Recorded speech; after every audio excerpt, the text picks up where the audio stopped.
Bonjour à tous, aujourd'hui je vais vous parler de La Zone d'intérêt, un film allemand avec Sandra Hüller qui a été récompensé à Cannes par le Grand Prix.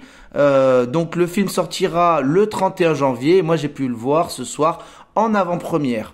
Alors le film raconte l'histoire d'une famille dont le père en fait est le grand chef du camp d'Auschwitz. Donc pendant la Deuxième Guerre mondiale, le film se passe en 1942 ou 1943 et on va suivre donc voilà le quotidien de cette famille puisque cette famille habite dans une maison collée au camp donc de Auschwitz. Alors le speech a l'air génial, hein, mais c'est d'un ennui. Vous pouvez même pas imaginer. Le film est tourné en caméra fixe, c'est-à-dire que un peu comme dans les téléréalités, donc il y a aucune caméra dynamique, c'est hyper déstabilisant et le film se contente de montrer la vie du quotidien, donc en gros toutes les banalités du quotidien, mais dans une famille de SS en fait. Donc on entend le bruit des balles, les gens crier lorsqu'on va les tuer. Ça on l'entend très souvent. On voit les fumées au loin. Sinon, par contre, voilà, on ne rentre jamais dans le camp et on va suivre le quotidien et c'est souvent axé sur les enfants et la maman. Donc elle fait du jardinage, elle élève les enfants, on voit donc du coup les servantes qui s'occupent de faire le repas, voilà, des banalités du quotidien. On voit on voit le père, hein, mais surtout lui aussi dans son quotidien, quand il va au lit, quand il mange, quand il fume sa cigarette. Finalement, on le voit très peu dans son rôle de SS. Il y a quand même quelques scènes où on le voit discuter avec des hauts dignitaires nazis, mais dans des réunions qui n'ont pas vraiment d'intérêt. Même si c'est moi ce qui m'a le plus intéressé dans le film, hein, mais c'est pas très intéressant.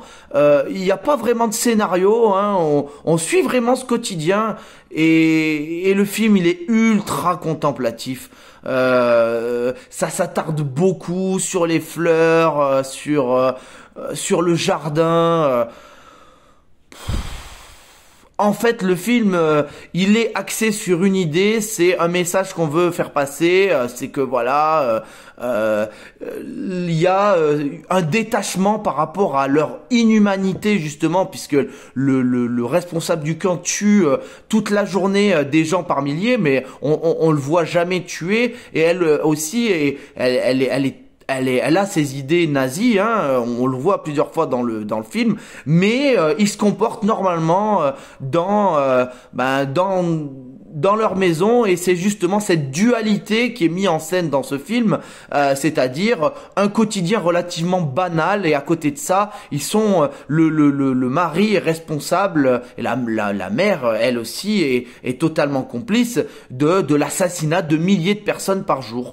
Alors les acteurs sont extrêmement bons, hein, le SS, Sandra Hüller qui joue le rôle donc de l'épouse, les enfants, les dignitaires nazis, également donc les servantes polonaises et certaines des fois on voit quelques gens du camp, donc des juifs du camp, on n'en voit pas beaucoup, mais ça arrive aussi. Tout le monde joue très bien, mais il se passe rien en fait dans le film. Il ne se passe rien. Et en plus de ça, il y a des effets de style que je n'ai pas forcément compris.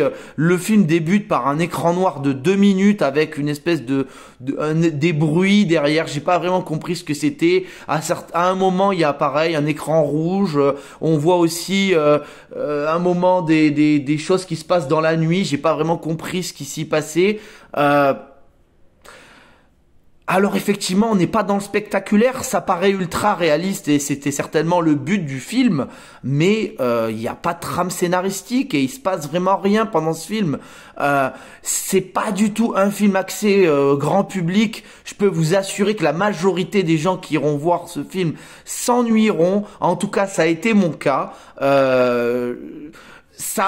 Voilà, au niveau du rythme, on est dans des tonalités comme dans Perfect Days, comme dans L'Arbre aux papillons d'or, sont des films très lents, très contemplatifs. Moi, en tout cas, ce n'est pas du tout mon type de film. Ça m'ennuie profondément. J'aime bien qu'il y ait des choses qui se passent. Et là, vraiment, il ne se passe quasiment rien pendant 1 heure et demie de film. Donc, je me suis profondément ennuyé. Ça a été très long et très lent pour moi. Et c'est pour ça que je mettrai la note de 4 sur 10 à ce film.